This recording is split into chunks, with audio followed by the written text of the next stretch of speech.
On today's episode, we are going to talk about a very important and often very underrated investment account.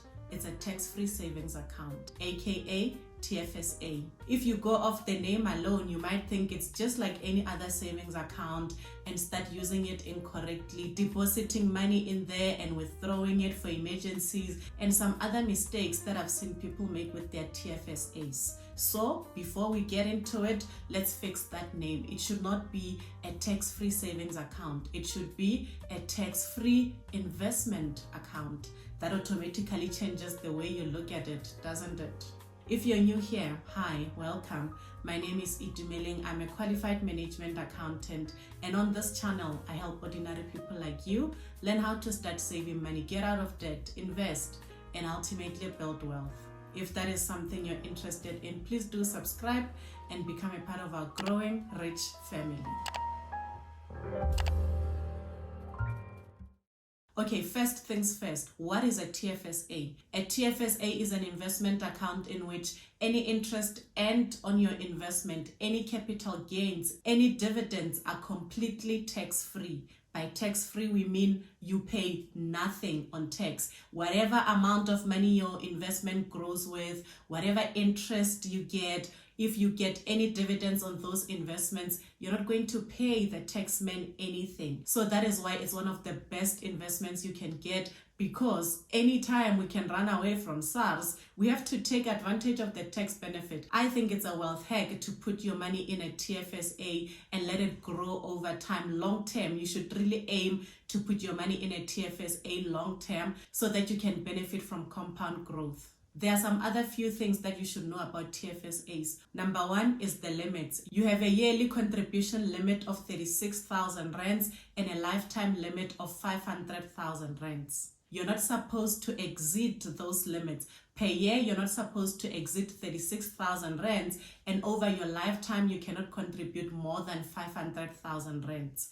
What if you do? What happens if you contribute more than 36,000 rands a year, whether intentionally or just unintentionally by mistake? Well, SARS hopes that you do. SARS will love to see you coming. If you go and you do that, SARS is going to charge you a very hefty 40% on any amount exceeding your annual limit. So if you go and you contribute maybe 50,000 rands instead of the 36,000 rands, the 14,000 rands is going to be penalized by 40%. That's like half of your money. So don't do that. Always keep track of your contributions that you don't exceed 36,000 rands a year, and also the lifetime limit of 500,000 rands. Remember, when we say 36,000 rands a year, it's going to be the financial year of the country. So in South Africa, our tax year is from 1 March until the 28th of February. So you need to make sure that your annual tax-free savings account contributions are between the 1st of March and the 28th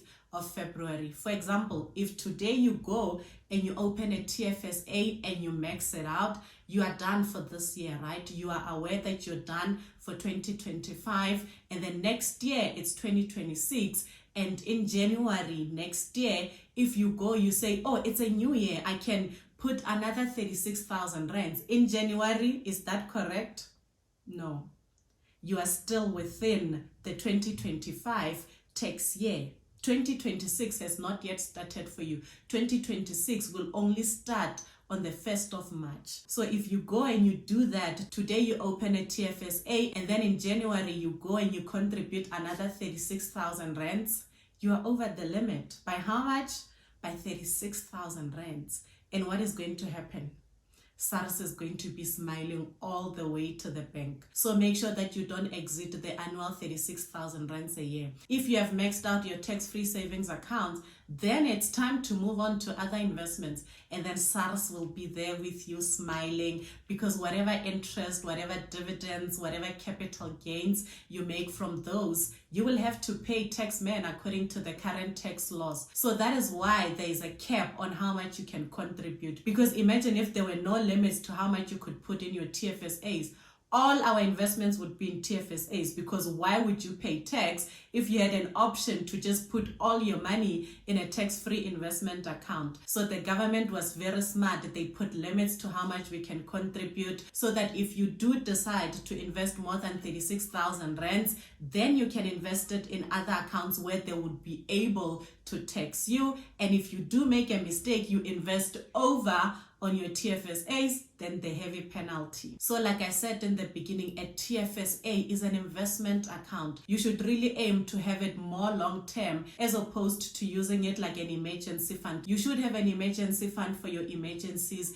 A tax-free is supposed to be more long-term. You want to hold it for 10 plus 20, 30 years if you can, so that you can really benefit from the growth of your investment. Because we know with investing, the longer you hold your investment for, the better, especially if it's tax-free. All the benefits from the investments are going to be free of tax. So you really want to maximize on that. Some people use their TFSAs to supplement their retirement. Some people use it to build houses on retirement. Some people even use it as an education fund for their kids. So whatever long-term goal you have, as long as it's over 10 years, a tax-free savings account will really help your money grow. And again, the beauty of it is we are not going to pay any taxes. So if you have an emergency fund and you want to start investing for long-term goals, I'd suggest that you start with a TFSA before you move on to other investments. If you can max out your tax-free savings account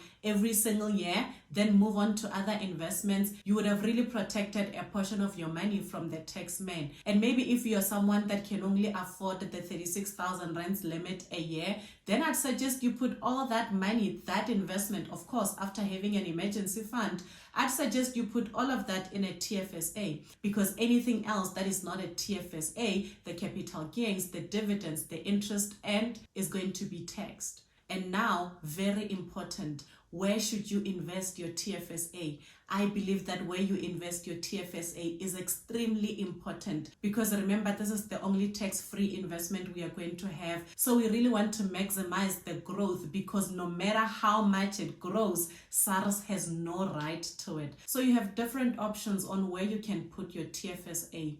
Other people just go to their bank. You can go to any bank that you bank with and then open a TFSA and then put your 36,000 rands there, or whatever you contribute monthly until you reach your limit. And then you're going to get around 7%, 8% in interest a year.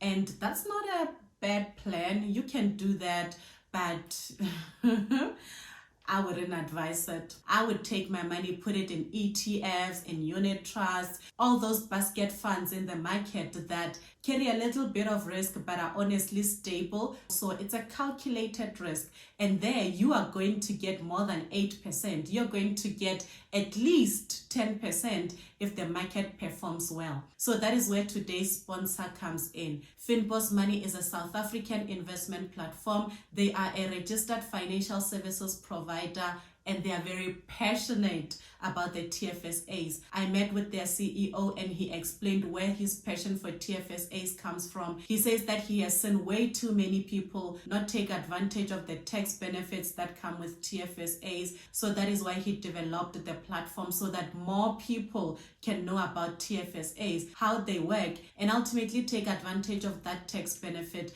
and open your TFSA. What makes Fynbos different is that they only charge a monthly flat subscription fee, and they are not going to take any percentage of your investment. They don't charge any other platform fees other than that. So you can just sit back and enjoy your tax-free benefits. They also have a TFSA for children in case you want to open a TFSA for your child and invest for their future. If you open your personal TFSA, it's free of charge. But if you open a TFSA for your child, you will pay that monthly flat subscription fee. And again, no other added costs, just a flat fee of 100 rands a month, and then you continue investing. If you want to set up your Fynbos account, I will put the link in the description below, and you just follow the link. There is no app, it's all online. If you are like me and you're always getting messages from your phone that you're running out of storage, you're going to like this one. You just follow the link and sign up online. In literally under a minute, you'll be done signing up. Then you can set up your TFSA and choose from any of the available funds that they have. They do show you the top performing funds that you can consider, and you can just choose from there and let your money work for you. So let me know in the comments, how many of you guys are already using Fynbos money? How are you finding it so far? And those of you that are not using Fynbos